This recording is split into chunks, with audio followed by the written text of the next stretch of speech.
Saudi আরব, সংযুক্ত আরব আমিরাত ও তুরস্কের মার্কিন সেনা ঘাঁটিতে হামলার কড়া হুঁশিয়ারি ইরানের। খুব কাছে কি ইরান আমেরিকা যুদ্ধ? কোটি কোটি মানুষ খমেনি সরকারের পক্ষে, দাবি ইরানের। আসলে কি ঘটছে সেখানে? উন্নত প্রযুক্তি দিয়ে কি বিক্ষোভ ধামাচাপা দিচ্ছে? হাজার হাজার স্কুল বন্ধ কালো বরফের কারণে, কয়েক সেকেন্ডেই ঘটতে পারে ভয়াবহ দুর্ঘটনা। কি এই কালো বরফ? কোথায় এমন ভয়ঙ্কর অবস্থা? সৌদি আরব, সংযুক্ত আরব আমিরাত ও তুরস্কে থাকা মার্কিন সেনা ঘাঁটিতে হামলার কড়া হুঁশিয়ারি দিয়েছে ইরান। এই হুমকির পরই কাতারের আল উদেইদ সেনা ঘাঁটি ছেড়ে নিরাপদে সরে যেতে মার্কিন সেনাদের পরামর্শ দিয়েছে যুক্তরাষ্ট্র। বাতিল হয়ে গেছে দুই দেশের শীর্ষ পর্যায়ের যোগাযোগ। এর আগে ইরানের বিরুদ্ধে কঠোর পদক্ষেপের হুমকি দেন মার্কিন প্রেসিডেন্ট ডোনাল্ড ট্রাম্প। দুই দেশের পাল্টাপাল্টি হুমকিতে সময়ের সাথে বেড়েই চলেছে ইরান ও আমেরিকা যুদ্ধের শঙ্কা। খুব কাছে কি ইরান ও আমেরিকা যুদ্ধ? কতটা ভয়াবহ হবে বিশ্ব ও মধ্যপ্রাচ্যের পরিস্থিতি? ফিলিস্তিনের পর আরও একটি যুদ্ধ কি বহন করতে পারবে মধ্যপ্রাচ্য? বিস্তারিত সঞ্জিদা ইসলাম তন্নির ডেস্ক রিপোর্টে। ইরান ও আমেরিকা যুদ্ধ কি খুব কাছে? পাল্টাপাল্টি হামলার হুমকিতে সময়ের সাথে সাথে বেড়েই চলেছে এমন শঙ্কা। মার্কিন প্রেসিডেন্ট ডোনাল্ড ট্রাম্প যখন ইরানের বিরুদ্ধে কড়া পদক্ষেপের হুঁশিয়ারি দিচ্ছেন, তখন দমে না গিয়ে পাল্টা হুঙ্কার ছুড়েছে ইরানও। হুঁশিয়ারি দিয়েছে ইরানে হামলা হলে রক্ষা পাবে না সৌদি আরব, সংযুক্ত আরব আমিরাত ও তুরস্কে থাকা মার্কিন সেনা ঘাঁটিগুলো, উড়িয়ে দেওয়া হবে সেগুলো। এমন অবস্থায় প্রশ্ন উঠেছে, খুব শিগগিরই কি ইরান ও আমেরিকা যুদ্ধ শুরু হবে? বিশ্লেষকরা বলছেন, ইরানে হামলার ব্যাপারে মার্কিন প্রেসিডেন্ট ডোনাল্ড ট্রাম্পের মনে আসলে কি চলছে তা জানা অসম্ভব। তাই কোন সিদ্ধান্ত নেবেন তিনি তা বোঝা মুশকিল। তারা বলছেন, ক্ষোভের আগুনে যখন পুড়ছে ইরান, তখন সে আগুনে ঘি ঢালছেন প্রেসিডেন্ট ট্রাম্প। এরই মধ্যে ইরানের সরকার বিরোধী বিক্ষোভকারীদের জন্য সহায়তা আসছে বলে সতর্ক করে দিয়েছেন তিনি। একই সাথে ইরান সরকার বিক্ষোভকারীদের ফাঁসি দিলে খুব কড়া পদক্ষেপেরও হুঁশিয়ারি দিয়েছেন ট্রাম্প। কিন্তু কি সেই সাহায্য? কি ধরনের কড়া পদক্ষেপ? সামরিক হামলা নাকি অন্য কিছু, তা পরিষ্কার করেননি মার্কিন প্রেসিডেন্ট। তবে ইরানে থাকা মার্কিন নাগরিকদের দেশটি ছেড়ে যাওয়ার পরামর্শ দিয়েছে ওয়াশিংটন। এরই মধ্যে কাতারের আল উদেইদ সেনা ঘাঁটি ছেড়ে নিরাপদে সরে যেতে মার্কিন সেনাদের পরামর্শ দিয়েছে যুক্তরাষ্ট্র। ইরাক থেকে ইরান পর্যন্ত আকাশসীমা বন্ধ রাখারও খবর পাওয়া গেছে। তবে ছেড়ে কথা বলছে না ইরান। পাল্টা কড়া জবাবের হুঁশিয়ারি দিয়ে ইরান বলছে, তাদের মাটিতে হামলা হলে অক্ষত থাকবে না সৌদি আরব, আরব আমিরাত ও তুরস্কে থাকা মার্কিন ঘাঁটিগুলো। সর্বোচ্চ সতর্ক অবস্থায় রাখা হয়েছে দেশটির সেনাবাহিনীকে। শেষ রক্তবিন্দু দিয়ে হলেও ইরানকে রক্ষায় লড়াই চালিয়ে যাওয়ার ঘোষণা দিয়েছে তারা। সম্ভাব্য মার্কিন সংঘাতের আশঙ্কার মাঝেই ইরান ও যুক্তরাষ্ট্রের শীর্ষ পর্যায়ের কর্মকর্তাদের মাঝে আলোচনা ও যোগাযোগ বন্ধ হয়ে গেছে। এদিকে ইরানে টানা 2 সপ্তাহের বেশি সময় ধরে চলমান সরকার বিরোধী বিক্ষোভ দমনে নিরাপত্তা বাহিনীর অভিযানে 2500-এর বেশি বিক্ষোভকারীর মৃত্যুর খবর দিয়েছে যুক্তরাষ্ট্র ভিত্তিক একটি মানবাধিকার সংস্থা। তবে কিছু গণমাধ্যমের দাবি, ইরানে প্রাণহানির সংখ্যা এর কয়েক গুণ বেশি, 12 থেকে 20,000 হতে পারে। ইরান জুড়ে ইন্টারনেট ও মোবাইল সংযোগ প্রায় পুরোপুরি বন্ধ থাকায় ঘটনার সঠিক পরিস্থিতি জানা প্রায় অসম্ভব। তবে সম্প্রতি কিছু ফোন লাইন আংশিকভাবে চালু হওয়ার পর ধীরে ধীরে স্পষ্ট হচ্ছে পরিস্থিতির ভয়াবহতা। বলা হচ্ছে, ইরান সরকার নিহতের পূর্ণাঙ্গ সরকারি হিসাব দেওয়ার পরিবর্তে হাজারো বিক্ষোভকারীকে আটক করে তাদের মৃত্যুদণ্ড দেওয়ার জন্য প্রস্তুত। অবশ্য যাদের গ্রেফতার করা হয়েছে তারা আন্দোলনকারী নয়, বরং বিক্ষোভে নাশকতাকারী বলে দাবি করেছে খামেনি সরকার। ইরান আর যুক্তরাষ্ট্রের মধ্যে চলমান উত্তেজনায় যুক্তরাষ্ট্রকে সমর্থন দিয়েছে ইউক্রেন, আর ইরানের পক্ষ নিয়েছে রাশিয়া ও চীন। তেহরানের অভ্যন্তরীণ বিষয়ে যুক্তরাষ্ট্রের হস্তক্ষেপের নিন্দা জানিয়েছে রাশিয়া। কোনো দেশের অভ্যন্তরীণ বিষয়ে হস্তক্ষেপ সমর্থন করে না বলে জানিয়েছে চীন। এই ইস্যুতে ইরানি পররাষ্ট্রমন্ত্রীর সাথে কথা বলেছেন প্রতিবেশী তুরস্কের পররাষ্ট্রমন্ত্রী হাকান ফিদান। এ সময় আঞ্চলিক অস্থিরতা কমাতে ইরানকে আলোচনার পথে হাঁটার পরামর্শ দেন তুরস্কের পররাষ্ট্রমন্ত্রী। তবে দেশটিতে বিক্ষোভকারীদের ওপর সহিংসতার প্রতিবাদ জানিয়ে ইরানি রাষ্ট্রদূতদের ডেকে পাঠিয়েছে বেশ কিছু ইউরোপীয় দেশ। সঞ্জিদা ইসলাম তন্নি, বাংলা ভিশন নিউজ ডেস্ক। ইরানে চলমান সহিংস বিক্ষোভ দমনে ড্রোন, ডিজিটাল নজরদারি ও ইন্টারনেট অচল করে দেওয়ার মাধ্যমে রাজপথের পাশাপাশি ঘরের ভেতরেও নজরদারি জোরালো করেছে খামেনি প্রশাসন। পশ্চিমা গণমাধ্যমে যেখানে পতনের ছবি দেখানো হচ্ছে, সেখানে বাস্তবে এখনও সরকারের পক্ষ রয়েছে কোটি কোটি মানুষ। যদিও আড়ালেই থাকছে এই সত্য, সরকার বলছে পরিস্থিতি নিয়ন্ত্রণে, কিন্তু বিশ্লেষকদের দাবি প্রযুক্তি নির্ভর দমন নীতি বাস্তবায়ন করছে ইরান। হাফিজুল ইসলামের ডেস্ক রিপোর্টে বিস্তারিত। ইরানের সহিংস আন্দোলনে 12 থেকে 20 হাজার মানুষের মৃত্যু হয়েছে। বিভিন্ন সূত্রে শোনা যাচ্ছে এমন গুঞ্জন, বিক্ষোভ থামাতে এবার নতুন কৌশল হাতে নিয়েছে দেশটির সরকার। ড্রোন ও জ্যামার ব্যবহার, ডিজিটাল নজরদারি ও ইন্টারনেট অচল করার পেছনে মূল হাতিয়ার ছিল উচ্চমানের প্রযুক্তি। দেশটিতে আন্দোলন নিয়ন্ত্রণে অ্যাডভান্স টেকনোলজির এমন ব্যবহার আগে দেখা যায়নি। অন্যদিকে ইরান নিয়ে পশ্চিমা গণমাধ্যমগুলো যে চিত্র দেখাচ্ছে, তার বড় একটি অংশই অর্ধসত্য ও বিভ্রান্তি। এখনও সর্বোচ্চ ধর্মীয় নেতা আয়াতুল্লাহ আলী খামেনির পক্ষে আছে দেশের কোটি কোটি মানুষ। ইচ্ছাকৃতভাবে আড়াল করা হচ্ছে এই সত্য। সরকারি বক্তব্য ও পশ্চিমা মিডিয়ার দেয়া সংবাদ ভিন্ন হওয়ায় তৈরি হচ্ছে গভীর সন্দেহ। প্রশ্ন উঠছে, বিক্ষোভ দমনে সত্যিই কি এতটা কঠোরতা দেখাচ্ছেন খামেনি? চলমান আন্দোলন দমনে প্রথমে মাঠে নামে ইরানের পুলিশ ও বাসিজ বাহিনী। শুরু হয় নির্বিচারে গণগ্রেফতার। দ্রুত পরিস্থিতি বদলে গেলে আকাশে ওড়ানো হয় নজরদারি ড্রোনের বহর। দেশজুড়ে ছড়ানো সিসিটিভিগুলো সক্রিয় হয়ে ওঠে। ইরানের অভ্যন্তরেই নিজস্ব নাগরিকদের বিরুদ্ধে অলিখিত যুদ্ধ শুরু করে প্রশাসন। ঘরের জ্বালানা খুলে সরকার বিরোধী স্লোগান দেওয়া জনসাধারণও রেহাই পায়নি। এসব কঠোর পদক্ষেপ স্পষ্ট করে দেয় সরকারি নজরদারির বাইরে কেউ নেই। তবে অনেক আঞ্চলিক বিশ্লেষক মনে করেন 1979 সালে ইসলামী বিপ্লবের সময় যেমন পরিস্থিতি তৈরি হয়েছিল, সেরকম চূড়ান্ত সিদ্ধান্ত নেওয়ার সময় এখনো হয়নি। জনতার রোষানল দমনে সবচেয়ে ভয়ঙ্কর পদক্ষেপ ছিল নজিরবিহীন যোগাযোগ বিচ্ছিন্নতা। এর ফলে কয়েকদিনের জন্য কার্যত অন্ধকারে চলে যায় ইরান।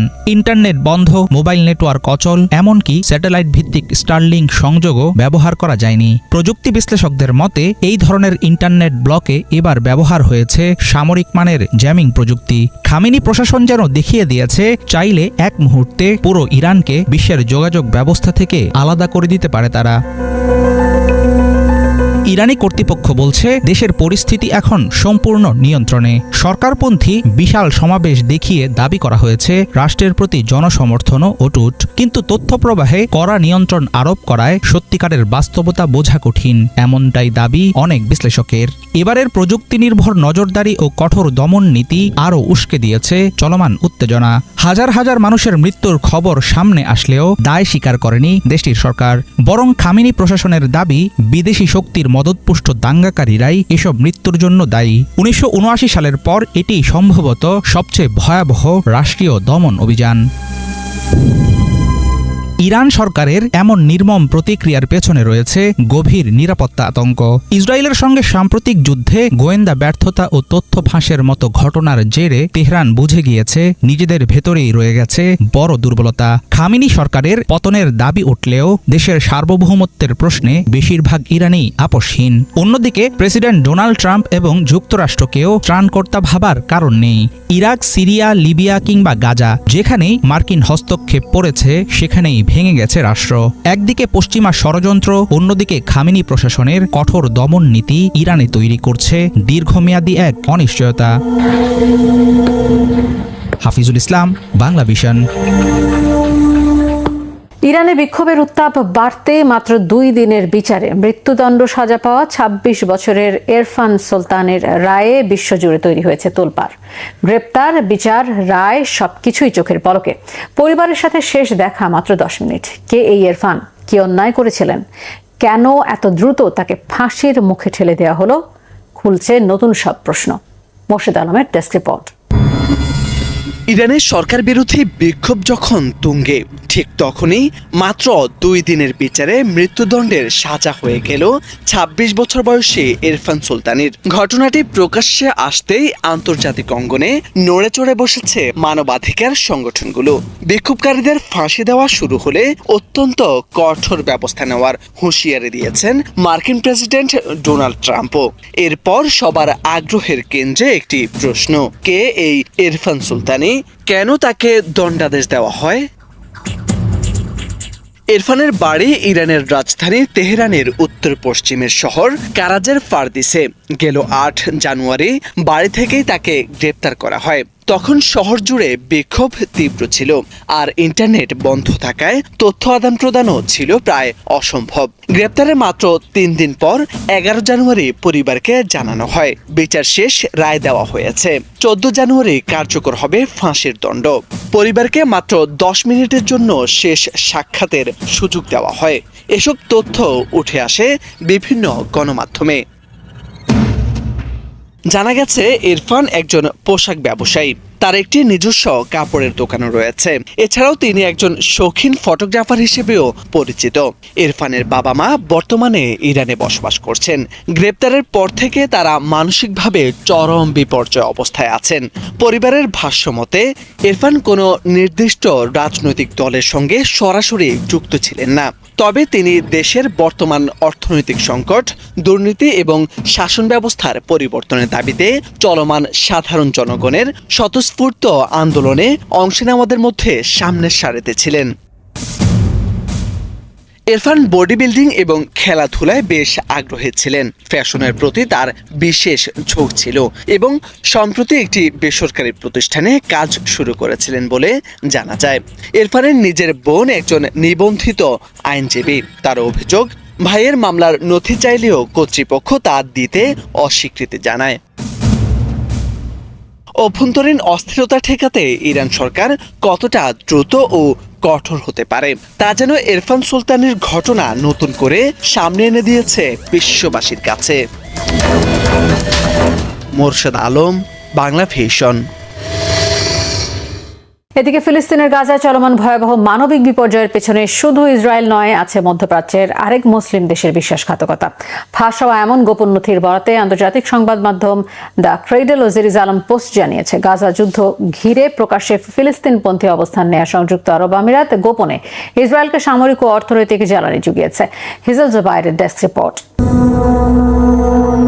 যে আরব রাষ্ট্র প্রকাশ্যে ফিলিস্তিনের পক্ষে কথা বলে, গোপনে সেই রাষ্ট্রই জ্বালানি জুগিয়েছে ইসরায়েলের যুদ্ধযন্ত্রে। ফাঁস হওয়া এক গোপন নথি থেকে এমনই বিস্ফোরক অভিযোগ সামনে এনেছে আন্তর্জাতিক সংবাদ মাধ্যম দ্য ক্রেডল ও জেরুজালেম পোস্ট। সংবাদ মাধ্যমগুলোর প্রতিবেদন বলছে, গাজায় চলমান ভয়াবহ মানবিক বিপর্যয়ের পেছনে শুধু ইসরায়েলের সামরিক শক্তিই নয়, বরং আঞ্চলিক মিত্রদের নীরব ও সক্রিয় সহায়তাও বড় ভূমিকা রেখেছে। ফাঁস হওয়া নথির বরাতে দ্য ক্রেডল জানায়, সংযুক্ত আরব আমিরাত ইউএই সরাসরি অস্ত্র, অর্থ, গোয়েন্দা তথ্য এবং সামরিক লজিস্টিক সহায়তা দিয়ে গাজা যুদ্ধের পুরো সময় জুড়ে ইসরায়েলের পাশে থেকেছে। ক্রেডল জানায়, ফাঁস হওয়া গোপন নথিটি ২০২৩ সালের অক্টোবরে গাজা যুদ্ধ শুরুর ঠিক পরপরই লেখা। নথিটি ইউএই রেড ক্রিসেন্ট অথরিটির চেয়ারম্যান দেশটির সশস্ত্র বাহিনীর জয়েন্ট অপারেশনস কমান্ডের কাছে পাঠান। সেখানে ইসরায়েলকে সহায়তার বিষয়টি কেবল প্রস্তাব হিসেবেই নয়, বরং বাস্তবায়নের নির্দেশ হিসেবে উল্লেখ করা হয়েছে। নথিতে বলা হয়, লোহিত সাগর ঘিরে থাকা বিভিন্ন দেশে, বিশেষ করে ইয়েমেনের আল মোখা, ইরিত্রিয়ার মাসাওয়া ও আসাব এবং সোমালিয়ায় অবস্থিত ইউএই এর সামরিক ঘাঁটিগুলোকে দ্রুত যুদ্ধ উপযোগী করা হয়। উদ্দেশ্য ছিল এসব ঘাঁটি ব্যবহার করে ইসরায়েলকে সামরিক, গোয়েন্দা ও লজিস্টিক সুবিধা দেয়া। নথিতে স্পষ্ট ভাষায় উল্লেখ করা হয়, দক্ষিণ লোহিত সাগর অঞ্চলের ঘাঁটিগুলোকে ইসরায়েলকে সহায়তার জন্য প্রয়োজনীয় সব সক্ষমতা দিয়ে সাজানো হয়েছে। আরো বিস্ময়কর তথ্য হলো, এই সহযোগিতা সাময়িক ছিল না। নথিতে গাজার প্রতিরোধ যোদ্ধাদের সন্ত্রাসী আখ্যা দিয়ে বলা হয়, যতক্ষণ পর্যন্ত তারা পরাজিত না হয়, আরব আমিরাত ইসরায়েলকে সহায়তা দিয়ে যাবে। দুই দেশের মধ্যে গোয়েন্দা তথ্য বিনিময়, সামরিক প্রযুক্তি ভাগাভাগি এবং সমন্বিত অভিযান পরিচালনার কথাও বলা হয় এতে। এমনকি প্রায় $1 বিলিয়ন মূল্যের গোয়েন্দা সরঞ্জাম ও প্রযুক্তি সরবরাহ বিষয়ক তথ্যও আছে নথিতে। নথিতে কাতার ও কুয়েতের বিরুদ্ধেও তীব্র সমালোচনা করা হয়েছে। অভিযোগ করা হয়, কাতার হামাসকে সমর্থন দিচ্ছে এবং কুয়েত ফিলিস্তিনি গোষ্ঠীগুলোকে অর্থ সহায়তা দিচ্ছে। বিশ্লেষকরা বলছেন, ২০২০ সালে যুক্তরাষ্ট্রের মধ্যস্থতায় স্বাক্ষরিত আব্রাহাম চুক্তির পর থেকেই ইউএই ইসরায়েল সম্পর্ক কেবল কূটনৈতিক পর্যায়ে সীমাবদ্ধ নেই, তা ধীরে ধীরে গভীর সামরিক ও নিরাপত্তা অংশীদারিত্বে রূপ নিয়েছে। এর আগে ইয়েমেন যুদ্ধেও ইসরায়েলের সঙ্গে সমন্বয় করে সামরিক তৎপরতা চালায় ইউএই। গাজা যুদ্ধে ইসরায়েলকে তাদের সহায়তা সেই ধারাবাহিকতারই অংশ। এর আগে 2024 সালে আন্তর্জাতিক গণমাধ্যম বলকান ইনসাইটের এক প্রতিবেদনে আরও দাবি করা হয় ইউএই সংশ্লিষ্ট একটি প্রতিষ্ঠানের মাধ্যমে সামরিক বিমানে করে ইসরায়েলে কোটি কোটি ডলারের অস্ত্র পাঠানো হয়েছে, যা সরাসরি গাজা যুদ্ধে ব্যবহৃত হয়। পাশাপাশি ইসরায়েলের শীর্ষ অস্ত্র প্রস্তুতকারী প্রতিষ্ঠানগুলোতে আমিরাতের রাষ্ট্রীয় প্রতিরক্ষা কোম্পানির উল্লেখযোগ্য বিনিয়োগ থাকার কথাও উঠে এসেছে। ফাঁস হওয়া বিভিন্ন নথি বলছে গাজা গণহত্যা শুধু একটি রাষ্ট্র চালাচ্ছে না, বরং একাধিক রাষ্ট্রের প্রকাশ্য ও গোপন জোটের ফল এই গণহত্যা। হিজল জুবায়ের, বাংলা ভিশন। থাইল্যান্ডে যাত্রীবাহী ট্রেনের উপরে নির্মাণ কাজের ক্রেন ধসে অন্তত 29 জনের মৃত্যু হয়েছে, আহত 30 জনের বেশি, অনেকের অবস্থা গুরুতর।